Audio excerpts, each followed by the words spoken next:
Esperen, voy a abrirle.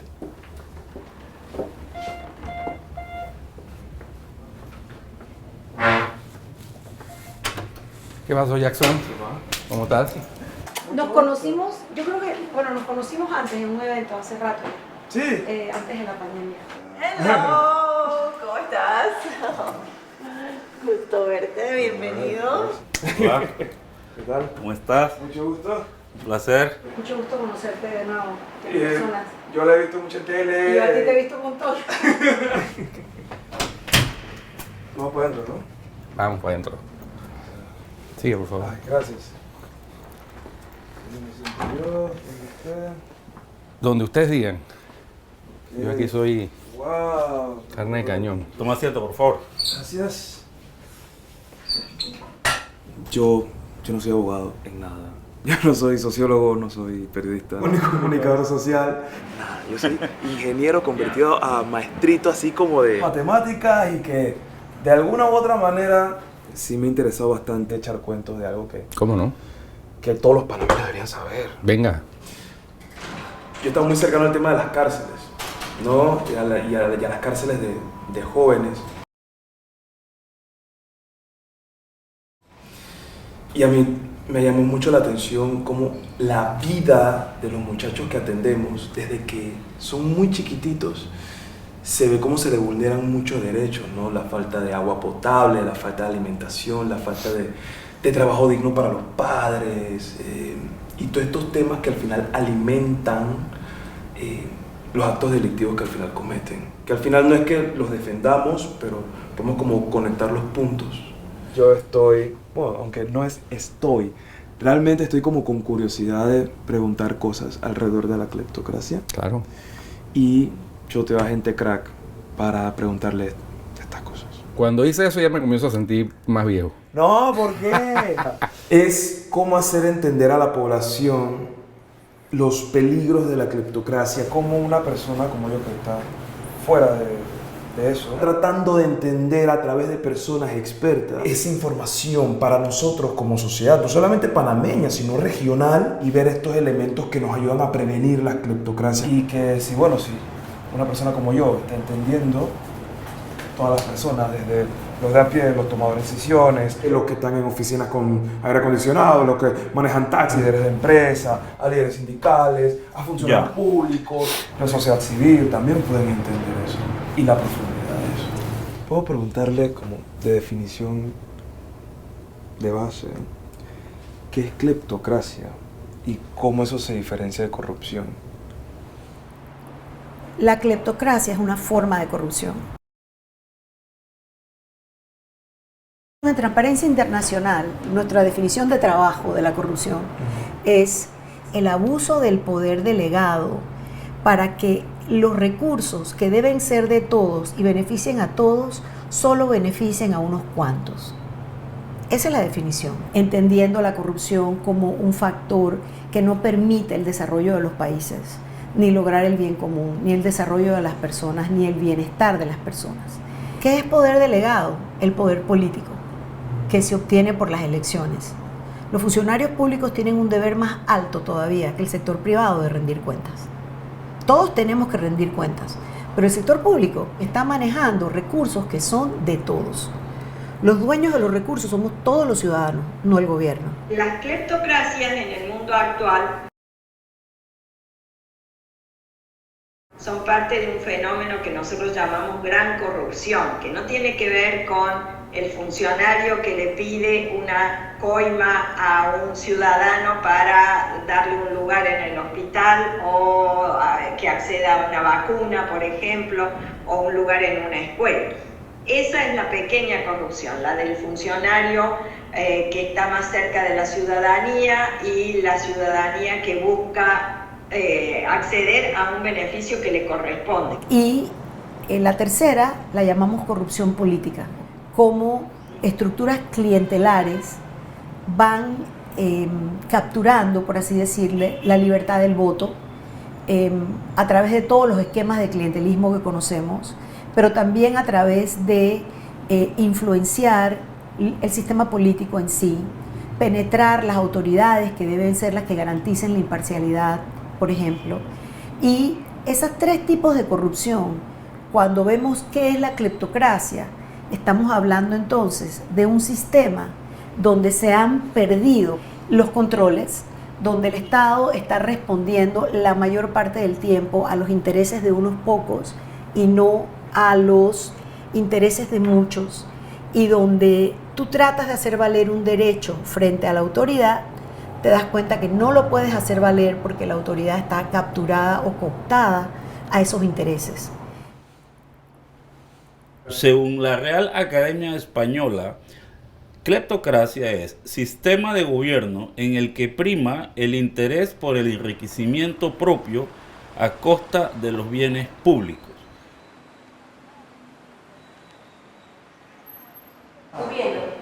Subiendo. Buenos días. Buenos días. Buenos días. Muy bien. Un placer conocerlo, ¿verdad? Y la cleptocracia no es más que ese tipo de corrupción de alto nivel donde de manera sistémica y transnacional las élites políticas y empresariales utilizan el poder que hayas conferido para de alguna manera autoenriquecerse ilícitamente y también para lograr sus fines políticos. Esta gran corrupción se caracteriza por ser un fenómeno transnacional, es decir, no es solo reducido al Estado nacional donde se encuentra el funcionario o el empresario de turno, sino que trasciende. Y trasciende en dos sentidos. Puede involucrar a más gobiernos en otros países y puede también involucrar movimientos de dinero alrededor del mundo para tratar de ocultar la trama de corrupción. La misma palabra en sí, cleptocracia, clepto es robar, cracia es gobierno. El gobierno de los ladrones, básicamente. Una persona que llega al gobierno y se instala en el gobierno y en vez de estar resolviendo los problemas a la población, cumpliendo con sus deberes que están establecidos en la ley, se dedica a hacer negocios para sí. Y a lo mejor para sus allegados también. Igual, son cleptócratas todos. Entonces ahí te dirías, bueno, pero cleptocracia es el gobierno de los que roban. Pero en todos los gobiernos roban. Pero este es un sistema donde la corrupción deja de ser la excepción para convertirse en la norma. Es un Estado que opera no con el Estado de Derecho como principio, sino con la corrupción como principio.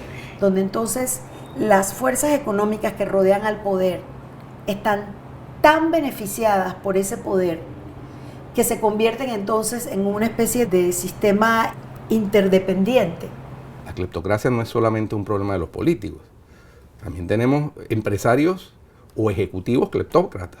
¿Cuántos casos nos han visto de escándalos de corrupción de las grandes empresas que, bueno, Odebrecht no era una empresa pública, es una empresa privada. Total. Pagaba sobornos para hacer negocios, para enriquecer a los accionistas, al margen de la ley. Ese caso involucró a empresas brasileñas, pero operó con exactamente el mismo mecanismo en 11 países de nuestra región y 2 países africanos, con exactamente el mismo esquema de corrupción en las contrataciones públicas, en el financiamiento ilegal de campañas de candidatos a cargos electivos en todos estos países. Lo importante aquí a establecer es que la cleptocracia socava la democracia, afecta directamente el bienestar social, pues se basa de alguna manera en absorber de manera particular o adueñarse de los recursos del Estado, los recursos que están dirigidos a darle un estado de bienestar a la sociedad. Y va socavando no solo las instituciones gubernamentales, sino todo el sistema privado. Se va enquistando de tal manera que se convierte en una forma de vida en la cual el país sufre. Como procurador, como abogado de Panamá, o sea, usted como mi abogado, ¿no? Es abogado de todos. Claro. Me imagino que ha visto infinidad de casos en todo lo que lleva de trayectoria y obviamente ha visto los extremos buenos y malos de lo que la gente está dispuesta a hacer por lograr un objetivo.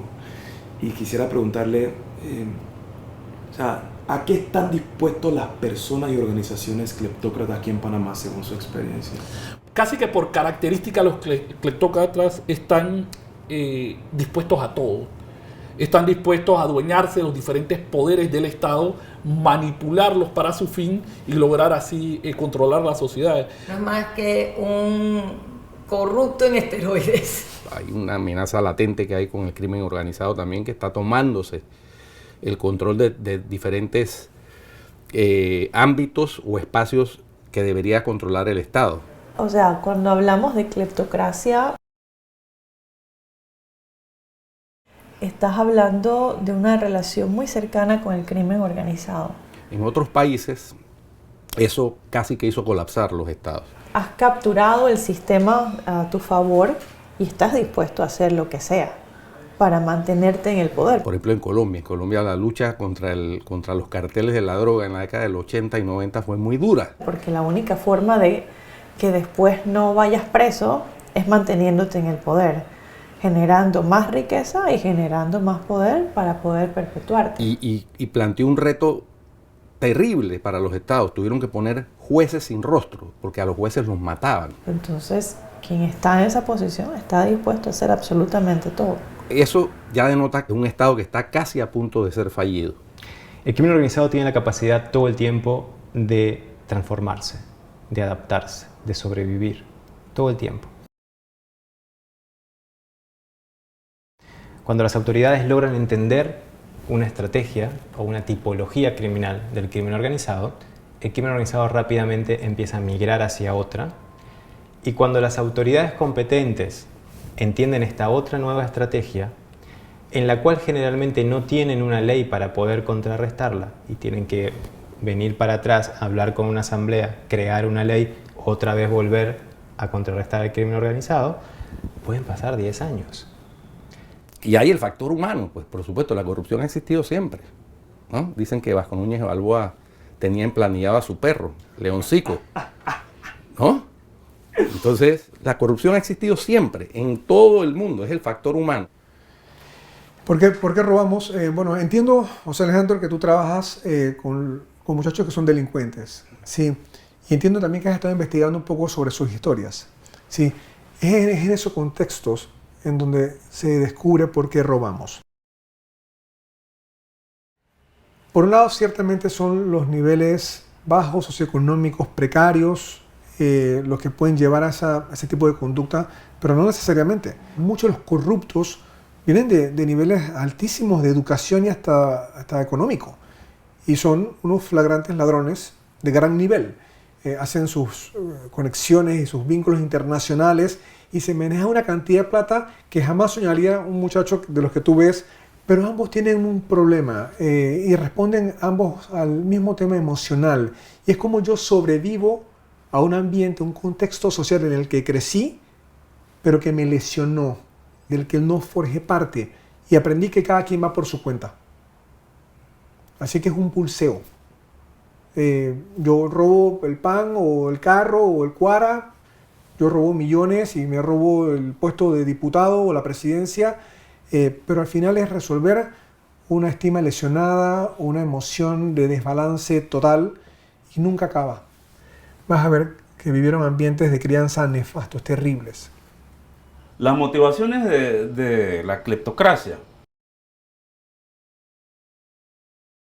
¿Qué podría decirte yo? Yo pienso que el dinero, la riqueza, resolver necesidades, pero eso no es lo único.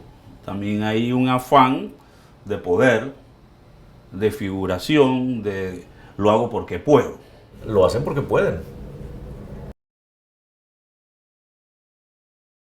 Si actores que consideran que el Estado es una pertenencia suya de tipo patrimonial, además de eso sienten que no van a ser ni perseguidos ni castigados, van a incurrir en ese tipo de prácticas y van a empezar con una cosa pequeña, y eso va a ir derivando, ¿no?, en una evolución que va a llevar a prácticas de gran corrupción probablemente, ¿no?, con todo tipo de participantes, ¿no? No lo están haciendo para obtener más plata y poder, sino que responde a huecos emocionales que no Ellos se atendieron. siempre van a querer reconocimiento, lealtad y respeto. Esto es lo que exigen las personas que tienen trastorno de personalidad antisocial, se les llama. Otros también tienen narcisismo y ellos exigen reconocimiento todo el tiempo.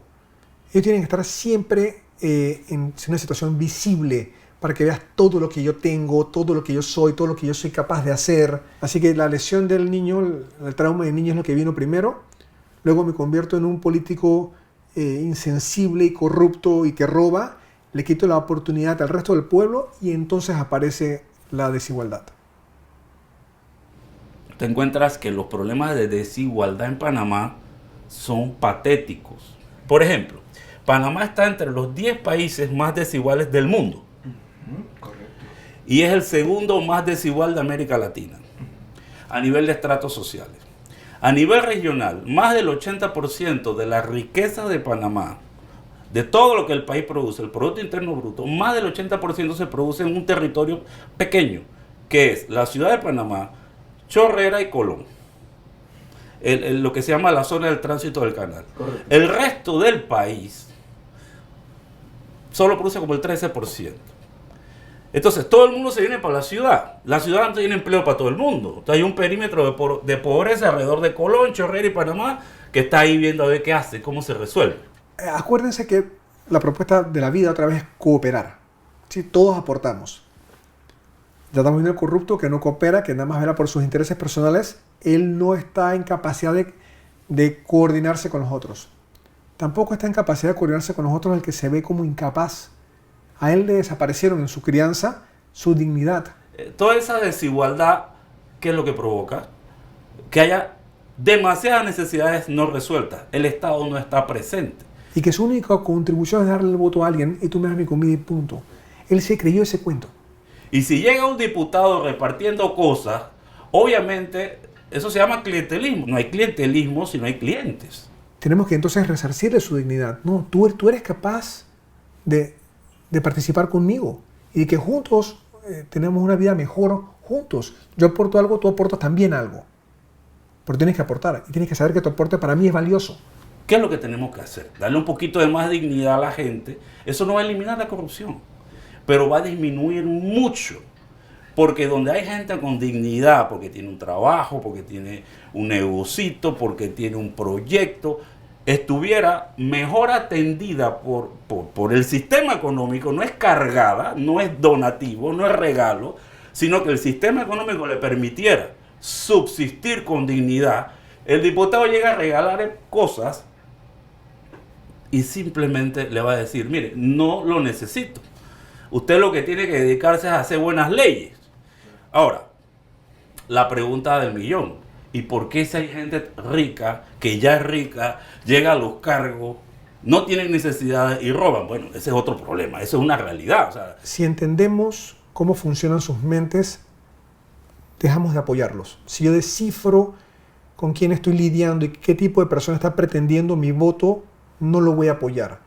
No me voy a tomar un selfie con él, no lo voy a aplaudir, lo voy a abuchar quizás, y no va a tener mi consideración, y eso puede lograr que ellos ya no se involucren más en la palestra pública. Esa es una propuesta. La otra propuesta es que a largo plazo realmente cuidemos a nuestros niños para que no vuelvan a surgir este tipo de personas tan nefastas para la convivencia social. Equiparar un poco las cargas en los desniveles sociales no va a eliminar la corrupción. Pero yo creo que es el primer paso. Es el primer paso. Además, con un elemento de justicia, no solo por eliminar la corrupción, sino para ser preventivos. Porque lo que pasó en Venezuela fue eso.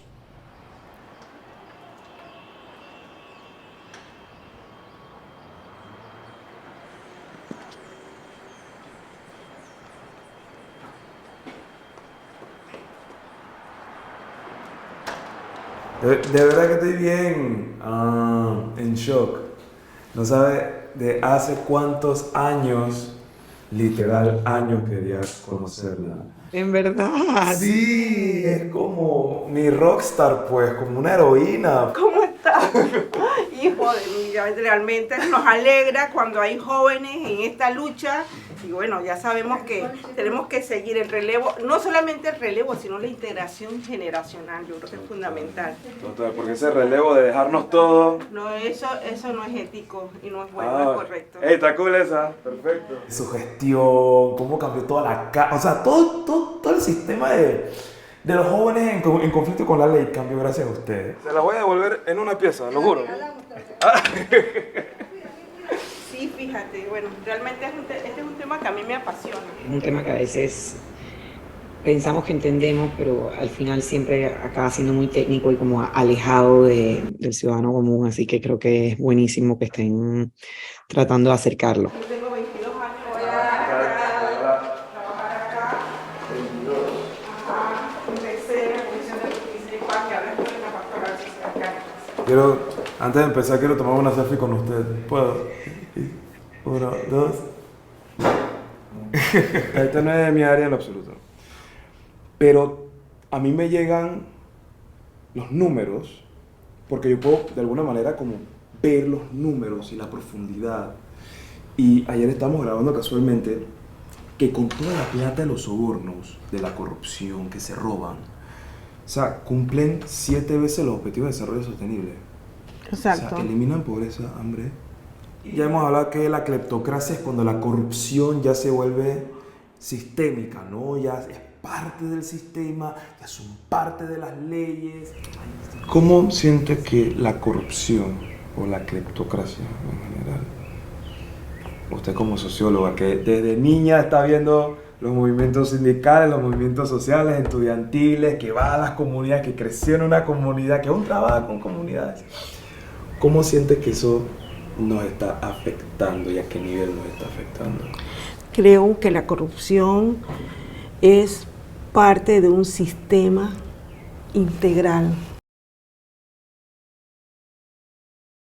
Muchas veces cuando hablamos de la corrupción miramos solamente hacia los políticos o hacia algún órgano del Estado, pero yo creo que la corrupción ha penetrado toda la sociedad.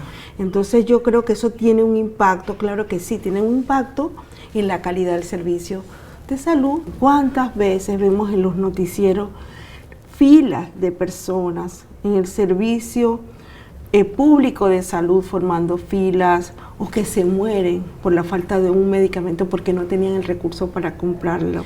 Eso es un gran delito, fíjate. A nivel personal, lo que usted vivió, está viviendo y está viendo, ¿cómo afecta realmente la corrupción como un todo? ¿Cómo le afecta eso a los panameños, o sea, a los ciudadanos de cualquier parte del mundo? Lamentablemente la estructura gubernamental se caracterice por estas instituciones débiles en donde se facilita la corrupción. Todo eso, ¿verdad?, tiene que ver con la capacidad de un gobierno de poder responder y resolver los problemas de la ciudadanía de una manera eficiente, de una manera coherente. Y cuando hablamos de la educación, ¿qué decir de la educación? La calidad, los contenidos de la educación tiene mucho que ver con la apropiación indebida de los recursos del Estado que podían servir para que los muchachos puedan formarse, para que los muchachos puedan tener una educación de calidad y puedan accesar a un mercado de trabajo donde este mercado le ofrezca también salarios dignos para él y su familia. Todo eso tiene que ver con este sistema que permite la corrupción a todos los niveles. No es posible que en un país con los recursos que tenemos, con el crecimiento que tenemos, nosotros tengamos que de cada 4 panameños, 1 esté en la pobreza. No hay justificación. Son bien difíciles de hacer, pero existen estimados de cómo le afecta la corrupción a nivel mundial y cómo afecta a nivel de Panamá. A nivel mundial se habla siempre de un 2.6 trillones de dólares en pérdida a nivel global, que equivale como un 5% del Producto Interno Bruto global.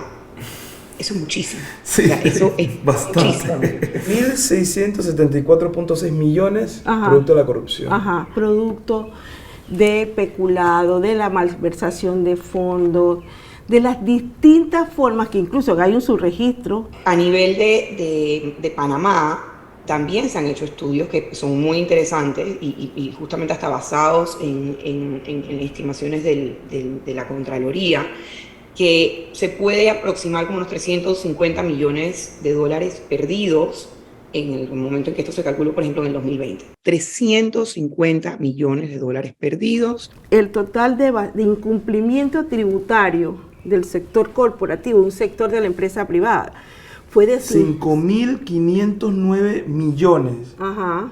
Lo que chifiaron. Chifiaron. O sea, plata que debió llegarle a nosotros, a toda la nación, para ellos. Ajá. ¿Y cuánto fue del Producto Interno Bruto en ese año? 8.2. Eso solamente del impuesto sobre la renta, pero de la ITBMS... 1.189.3 millones ajá, de balboas que chifiaron también del ITBMS. Exacto. ¿Y qué representó? 1.8. Ya estamos hablando... Del 10. Ajá, del 10%. Pero ¿tú crees que eso no impacta a ese 1.1 millón de personas que están en la pobreza, los que están en la informalidad, los campesinos que viven de la subsistencia, las personas que tienen salario mínimo, que apenas se alcanza para tener la canasta básica de alimentos? Lo peor de los extremos a lo que puede llegar la cleptocracia es que llega a un total irrespeto por los derechos humanos de los demás, pues lo único que le interesa es autoenriquecerse. La corrupción está muy, muy ligada el respeto y la garantía de los derechos humanos más básicos.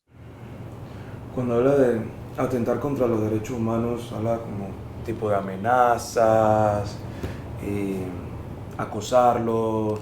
Mira, es totalmente amplio porque el cleptócrata lo que realmente hace es quitarle el derecho a la salud, el derecho a la educación, el derecho a la vivienda. Todos los servicios que los estados deben proporcionar y que lamentablemente cuando entra la corrupción, entonces se obstaculiza el acceso a todos esos servicios que al final representan derechos humanos básicos de cada persona. Deberíamos ir al seguro más o al oncológico, porque eso nos lo decían, no me acuerdo quién, la fila del oncológico es corrupción. La gritadera en urgencia del San Miguel Arcángel es corrupción. Sí, cuando el sistema funciona, cuando el sistema público funciona, los impuestos funcionan y son utilizados de forma correcta, el país es más próspero, la gente es más feliz. Entonces, lo que te quita la corrupción realmente es plenitud, es prosperidad, es felicidad.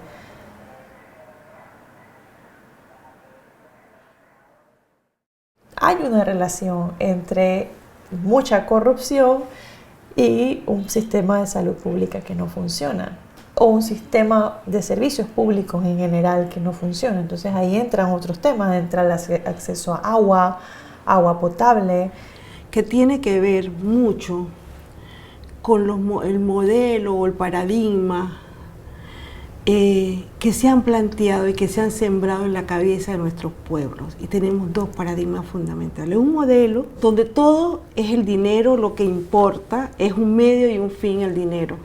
¿Ves? Y el dinero que se puede adquirir de manera rápida, inmediata, en algunos casos, te da prestigio social y te da influencia en el poder político. Y por otro lado, fíjate, hay un modelo donde el centro es la persona humana, es la dignidad. El otro tiene que ver con cómo un Estado que tolera la corrupción, vamos a decir tolerar para no decir promover, pero que tolera la corrupción en sus distintos niveles, entonces usa herramientas desde el poder para limitar las avenidas las que tienen las personas para denunciar esa corrupción. Vamos a empezar por tal vez la más básica, que es la libertad de expresión.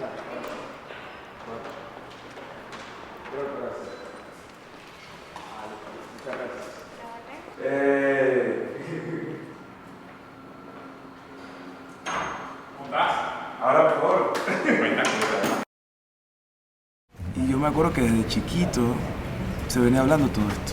Ya, desde ese momento. Claro.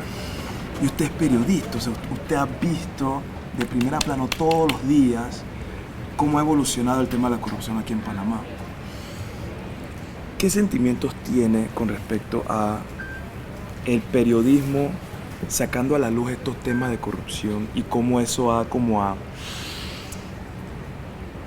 marcado en la población panameña la respuesta ante esa corrupción? Tú sabes que esa es una gran pregunta. Yo me la hago todos los días porque a veces siento que a la gente no le llega el mensaje. Y no le llega por una sencilla razón, no los culpo. No les llega porque la gente está resolviendo su día a día. Muchos están preocupados porque ponen el día de hoy en la comida, en el almuerzo o en la cena. Entonces, si tú todavía no has podido resolver como ciudadano, como persona, esas necesidades básicas, difícilmente te vas a preocupar por la corrupción. Difícilmente. Entonces, yo no los culpo. Pero ¿quién los tiene en esa situación? En la corrupción misma. Porque para los gobiernos, para ese estado profundo que te hablaba, para esos blindados, mientras menos resueltas tengas esas necesidades básicas de la gente, mejor. Porque menos gente se va a interesar en estos temas. Esa es la diferencia entre el ser cliente y ser ciudadanos. El objetivo es crear ciudadanos. Y eso es lo que no estamos creando.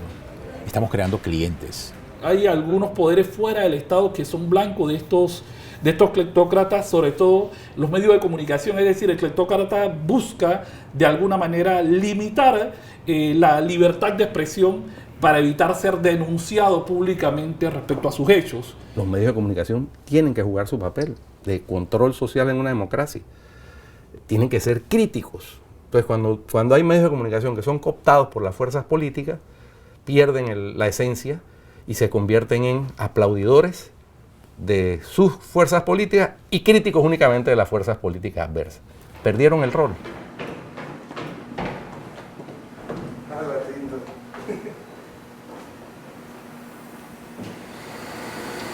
Los medios de comunicación somos como la conciencia de la sociedad y le recordamos de vez en cuando a la sociedad: hay que hacer algo. Y hay veces en que tenemos éxito, otras veces no tanto. Y a veces eso es frustrante, pero no cejamos en nuestros objetivos. Ahí seguimos, ¿no? ¿Sabes? Porque tenemos la esperanza de que de tanto repetir, entonces la gente empieza a reaccionar.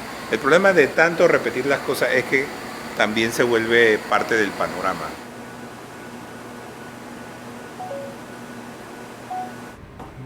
Nosotros hacemos, un tipo de periodismo realmente agresivo. Eso, claro está, no le gusta a muchos políticos. Se han hecho más sofisticados ahora. Antes, pues, te mandaban a alguien para amenazarte. Antes, uno que otro periodista fue golpeado por alguien. Pero ya sus métodos no son tan rudos. Ahora utilizan ese estado cleptócrata, ese estado que propicia el blindaje a su favor. Y esa es parte también del drama de la cleptocracia. Es tener esa capacidad no solamente de ser corrupto, sino de buscarme a gente que me defienda con argumentos legales mi corrupción. Y eso lo estamos viendo ahora. Estamos viendo, por ejemplo, el drama de muchos medios de comunicación secuestrados, civilmente. Sí. ¿Por qué? Porque no les gustó lo que publiqué. Cuando sitias y ahogas económicamente y ahorcas económicamente a los medios de comunicación y además persigues a los periodistas, ya sea el periodismo aquel tradicional o el nuevo periodismo digital, y lo persigues de esa forma, lo que estás garantizando es menos voces que sean críticas del poder. Y el poder necesita rendir cuentas, porque como te comentaba anteriormente, poder que no rinde cuentas, poder que se abusa. Eso es a un nivel importantísimo, pero hay otros que, por ejemplo, es la protesta social. Y la protesta social es realmente la esencia de la democracia, que las personas puedan salir a protestar, porque esas son las personas más vulnerables, esas son las personas que tienen realmente quejas sobre su calidad de vida y demás, y tienen que salir a protestar porque no tienen ninguna otra avenida para quejarse ante el gobierno.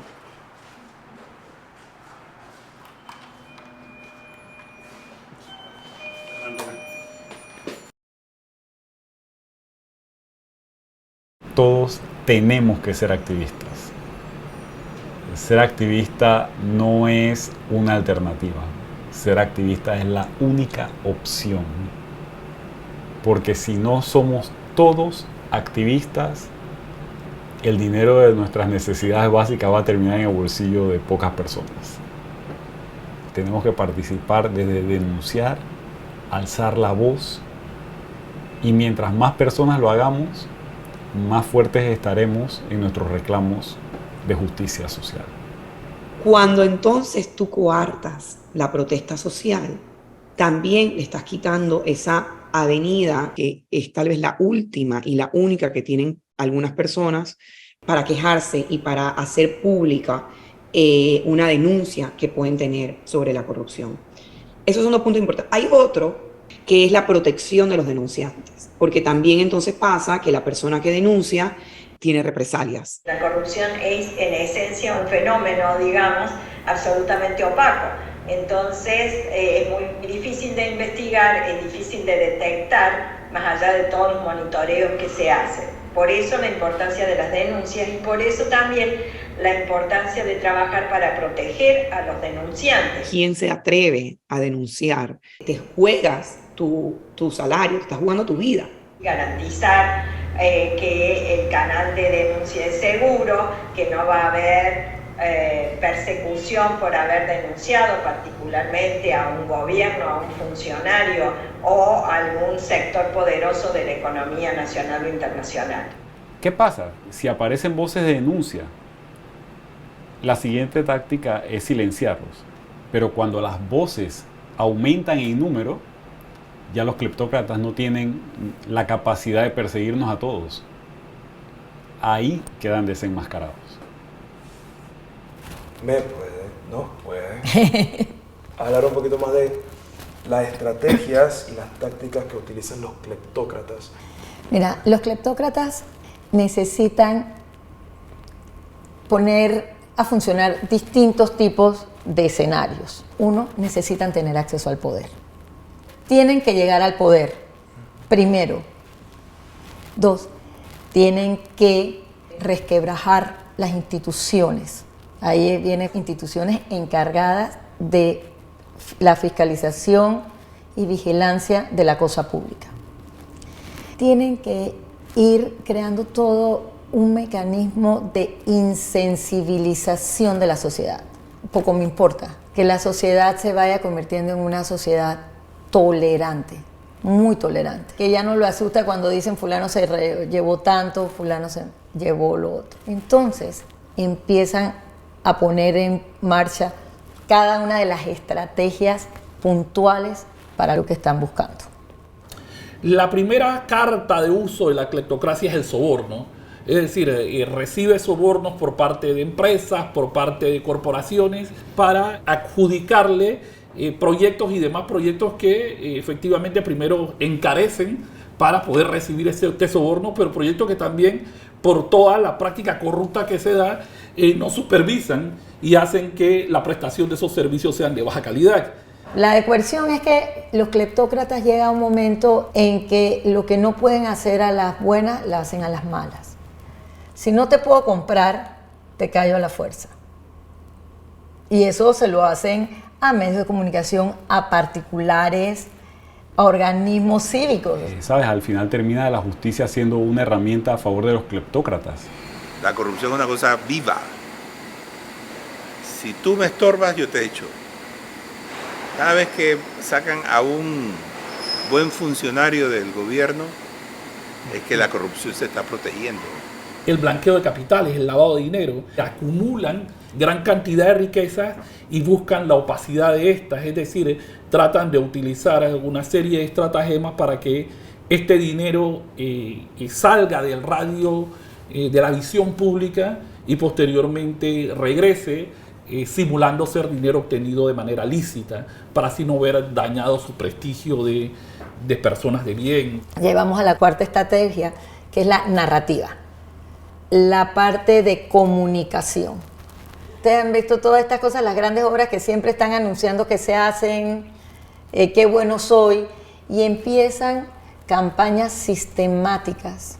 No, hombres, pero sí estamos haciendo cosas. Caen en el tema del peculado, el tráfico de influencia que le permite ir colocando en diversos puestos de interés a las personas que tengan sus mismos valores y escrúpulos para seguir aumentando esta red de saqueo de los recursos del Estado. Y el cleptócrata, una vez que está arriba, está a un nivel que realmente no parece estarle importando más nada que salirse con la suya. Entonces usa lo que tenga que usar. Antes, décadas atrás, los narcotraficantes trabajaban por un lado, los contrabandistas por otro, los blanqueadores de dinero por otro, los traficantes de armas por otro lado, los traficantes de personas por otro lado. Cada uno tenía su negocio criminal bien separado, ¿sí? Pero ¿qué pasa? Hace una última década o década y media para atrás que se dieron cuenta que ellos pueden ser mucho más fuertes si trabajan juntos. Porque al final comparten las mismas rutas, comparten los mismos mercados, comparten el mismo sistema financiero de bancos para después lavar el dinero y lo más importante, que comparten a los mismos actores corruptos para poder cometer esos delitos en los países. Entonces, si se unían, si convergían ellos para trabajar juntos, iban a ser mucho más fuertes. Esto hace que haya nuevas estrategias, tanto sea del crimen organizado y la corrupción, trabajando en equipo, a lo cual se denomina esto de la convergencia criminal. Y todavía no lo estamos entendiendo, porque todavía nuestras leyes para contrarrestar estas actividades del crimen organizado siguen siendo leyes en contra del narcotráfico, o en contra de la trata, o en contra de la corrupción, o en contra del blanqueo, pero no leyes que sean en contra de la convergencia criminal trabajando en conjunto. Todo persigue lo mismo y todo va destinado a cómo yo me voy a enriquecer a costa del Estado. No es de un día para otro. Se trabajó, la trabajaron los políticos, los que llegaron, y cada vez somos más tolerantes. Es una especie de continuo, ¿no? Tú puedes tener una evolución. Claro que puede haber momentos dramáticos en que la cosa cambió, pero típicamente eso va por una acumulación de prácticas hasta que derivas en ese estado cleptocrático, ¿no? Y ojo, la mayoría de los cleptócratas siempre tienen un segundo sueño, es cómo me quedo y me perpetúo en el poder.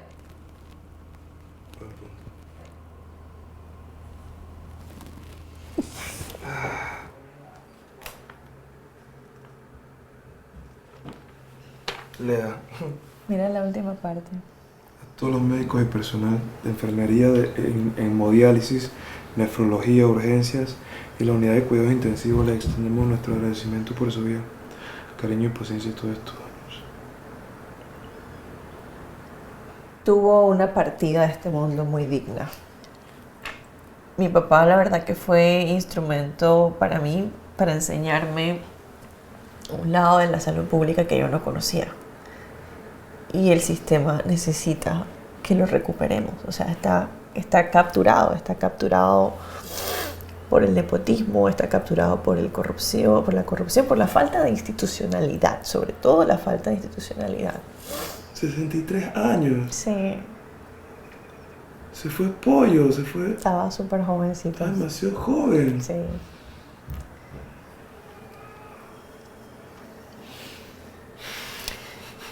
Esa es mi anécdota personal.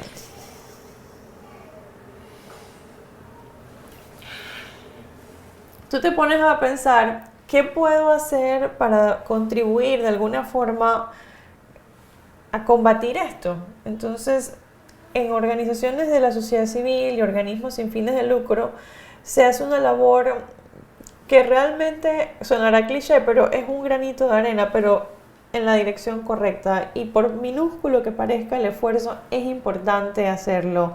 Está una frase que es insistir, resistir, pero nunca desistir, porque el no hacer nada no es una opción.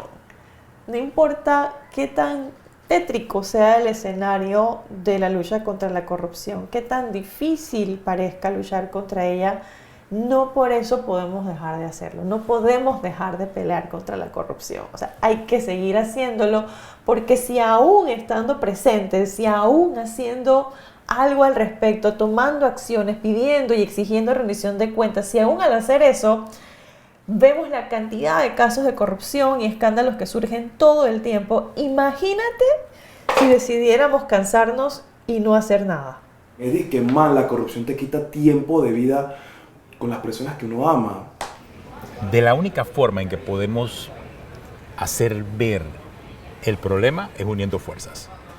Cuando nosotros tenemos dinero que circula por el mundo, estructuras corporativas que se registran en muchos países distintos de aquel donde opera la correspondiente empresa, eso hace más difícil la lucha contra la corrupción y hace más difícil la investigación de los casos. Por eso es necesario el trabajo en redes, porque en los casos de gran corrupción lo que tenemos son redes de crimen organizado, sobre todo cuando esto excede un solo caso, sino que ya se transforma en el Estado mafioso. Y eso solamente se logra trabajando en conjunto, en función de investigaciones, en función de data, en función de dar a conocer información con prueba suficiente para crear por lo menos la duda razonable en el ciudadano acerca de esto. Eso requiere el trabajo coordinado de organizaciones de la sociedad civil, del periodismo de investigación y, por supuesto, de la justicia y los fiscales en los distintos países. Para poder hacer visible el problema. Trabajar conjuntamente para poder enfrentar un fenómeno que excede los límites de un país o que excede la capacidad de acción de cualquiera de estos grupos aisladamente. Involucra también al ciudadano, involucra a la sociedad civil. Porque si pensamos que el problema está solamente en los políticos y no hacemos nada, evidentemente nos estamos equivocando. El problema sí involucra a los políticos. Y los políticos no van a hacer nada por tratar de solucionar un problema que los involucra a ellos. A mí me preocupa mucho que la corrupción es una enfermedad que destruye las partes sanas y bien intencionadas de la política y del servicio público. Y entonces hace que las nuevas generaciones, las personas jóvenes o personas que realmente les podría interesar servir al país, no quieran hacerlo, porque esas personas no quieren ser parte de este sistema corrupto. Lamentablemente, entonces dejamos de atraer al servicio público a personas que realmente tienen un interés de servir y no de servirse.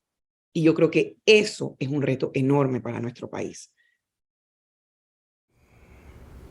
Todos los días nos despertamos con algo nuevo.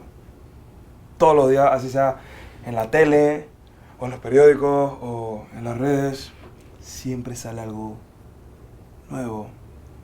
¿Usted siente que ya somos una cleptocracia, o que estamos en camino a ella, o que no vamos a ser una? Yo pienso que todavía no lo somos, pero estamos en camino hacia allá si no tomamos los correctivos. Obviamente las características de la cleptocracia, a mi criterio, no se aplican directamente en nuestro país. No estamos en una cleptocracia, gracias a Dios. No obstante, sí pudiesen existir grupos de personas que tienen esas inclinaciones cleptócratas, ¿no? Creo que uno puede hablar un momento cleptocrático, ¿no? Que sería cuando el Estado incurre en prácticas de corrupción generalizadas. No significa que el Estado es cleptocrático. Tú puedes tener un gobierno cleptocrático sin que el Estado en su conjunto lo sea, sin que los diferentes actores estatales ni los sucesivos gobiernos participen necesariamente de esa gran corrupción. Esa gran corrupción puede tener lugar en un tiempo acotado. Y uno de los correctivos fundamentales tiene que ver con que las instituciones y los organismos de control jueguen su papel, jueguen su rol. ¿Cuáles son las instituciones de control? Bueno, la primera, la Contraloría General de la República. Es quien de alguna manera debe auditar el uso de los fondos públicos. Esa es la labor de la Contraloría. Segundo, la jurisdicción de cuentas, que tiene una relación con la Contraloría y tiene un papel fundamental que jugar. Tercero, la Procuraduría General de la Nación, que combate o persigue el crimen y los delitos. Al Ministerio Público le ingresó el año pasado un promedio de 93.000 carpetas o denuncias en general, es decir, hablando de todas las conductas delictivas, ¿no? Entonces, la carga laboral que llevan los fiscales en el país es bastante pesada. Hay un segmento, una proporción de esos que se refieren a actos de corrupción, y estamos hablando desde actos de corrupción grandes, tipo Odebrecht, New Business y demás, que obviamente requieren de mucho esfuerzo, mucho trabajo, mucha dedicación, hasta actos de corrupción muy simples del funcionario público que se lleva las hojas y la pluma de su oficina para su casa y demás. O sea, el rango de acción de los fiscales va desde la microcorrupción hasta los grandes actos de corrupción. Todo lo ven. Todos lo vemos, efectivamente. Cuarto, la Procuraduría de la Administración, que es el abogado del Estado y el vigilante de que los servidores públicos cumplan a cabalidad sus funciones de acuerdo con los parámetros de la ley. Quinto, en materia electoral, el Tribunal Electoral y la Fiscalía General Electoral tienen un papel que jugar. La gente piensa que es cada 5 años. En las elecciones no, es todo el proceso. Hay una Defensoría del Pueblo que vela por los derechos humanos de todos los panameños. Y que él es como la brújula moral de todo. Eso, me gustó ese término. Hay como muchas personas en Panamá que no sabemos que esas instituciones ya existen para defender nuestros derechos, que si pasa algo podemos ir allá. Las instituciones existen, hay que ponerlas a funcionar como Dios manda. Claro. Eso es todo. Nosotros tenemos que cambiar nuestro estilo de desarrollo. Nosotros tenemos que plantear un nuevo contrato social y fortalecer esas instituciones de control. Hay que nombrar a la mejor gente, hay que implementar las normas que existen para supervisión y control. Hay que fortalecer las normas que obligan a las instituciones financieras a hacer una debida diligencia de las transacciones en general que realizan los funcionarios públicos políticamente expuestos o de alto nivel. Igualmente, fortalecer estas normas que hacen que las instituciones financieras reporten las operaciones sospechosas de las personas políticamente expuestas o políticos de alto nivel, sean nacionales o extranjeros, toda vez que eso va a permitir que los organismos de control con la Procuraduría puedan hacer una investigación respecto a estas transacciones sospechosas y puedan de alguna manera exigir responsabilidad a estos funcionarios que hayan caído o en algún tipo de acto de corrupción. Nosotros tenemos también grandes expectativas en la recién aprobada ley de conflictos de intereses, que obliga a los funcionarios de alto nivel a declarar previamente qué intereses conflictivos tienen respecto de las funciones que ejercen. Todos estos mecanismos de control van a ir permitiendo, cerrándole los espacios a que Panamá pueda llegar a algún tipo de sistema cleptocrático. Un tema aquí importante es entender que el poder concentrado, que no rinde cuentas, 100% de las veces en la historia de la humanidad se convierte en un poder abusado. ¿Y qué es esencial a la rendición de cuentas?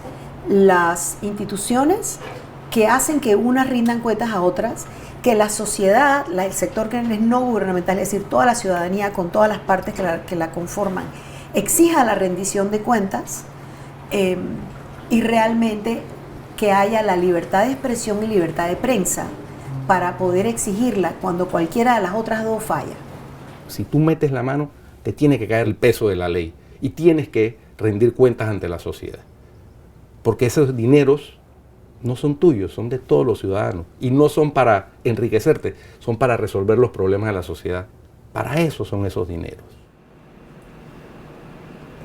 ¿Tú ves esperanza en el futuro político que se nos viene encima?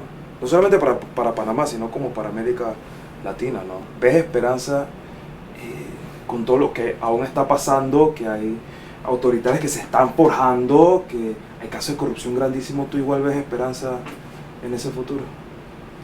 Yo veo esperanza, pero la esperanza depende en qué tanto nos ilustremos. Ninguna revolución, ningún cambio social ocurre si no hay ilustración primero. Y ahí es la parte en donde los ciudadanos tenemos que aprender el impacto que tiene nuestro rol dentro de la política. Desde el rol como votante, desde el rol de ser la voz denunciante, desde el rol de tomar participación en la vida pública. Hablábamos del poder del voto, es decir, el ciudadano que es consciente en el momento en que vota y vota realmente teniendo en cuenta las características del candidato y quién está detrás y qué es lo que puede suceder. Tiene que tener una trayectoria donde no hay manipulación, donde él pueda claramente explicar su ideología y sus planteamientos. No exige lealtades y no responde a lealtades. Es una persona que responde a entendimientos y a intercambios de entendimientos. Muchas veces el argumento en las regiones roban pero hacen y lo sigo votando. Y ese es un argumento que lo único que hace es generar incentivos para que los funcionarios públicos sigan robando porque total lo siguen eligiendo. Hay que entender que la corrupción solo se combate con medidas efectivas, ¿no? Y no deseando que solamente gente buena. No tenemos un buenímetro todavía, ¿no? Entonces, mientras no lo tengamos, hay que suponer que ahí puede llegar gente de todo tipo. Pero esa misma gente, más allá de lo que diga el buenímetro, si siente que va a ser perseguida por cometer un delito de corrupción, probablemente no lo cometa. Todos tenemos una responsabilidad para generar un escenario de transparencia, de control, de cumplimiento de los deberes del funcionario público, de vigencia del Estado de Derecho, de seguridad jurídica, para que la sociedad opere mejor. Y eso exige acción colectiva. Yo estoy hablando de estos temas hace más de 25 años. Hasta ahora, hasta los últimos 2 o 3 años, la corrupción se ha convertido en algo viral o en algo que da rating. Por eso te digo que yo sí tengo esperanza. Ya por lo menos la gente se indigna. Cuando tú ves a la gente y ves la capacidad de la gente de poder desarrollarse, de reconocer sus propios valores, entonces eso es realmente algo muy positivo y realmente te llena de mucha satisfacción. Por este documental hemos podido chotear a tanta gente tan crack. ¿Y cómo te sientes después que has hablado con ellos?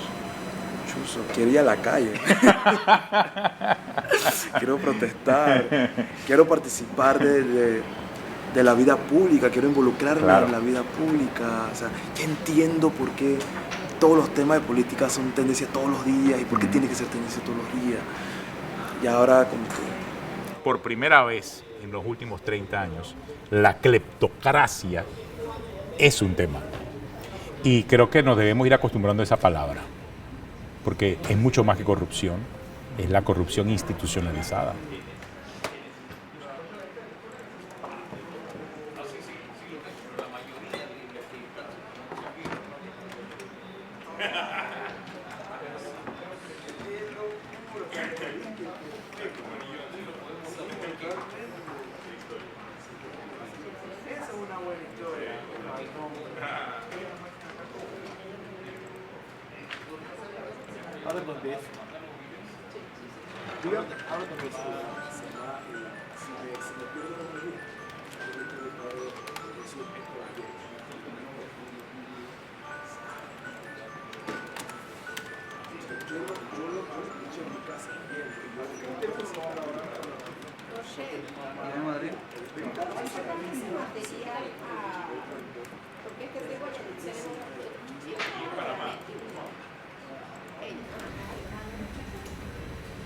O sea... Nice. Salió. Al fin me voy a poder afeitar.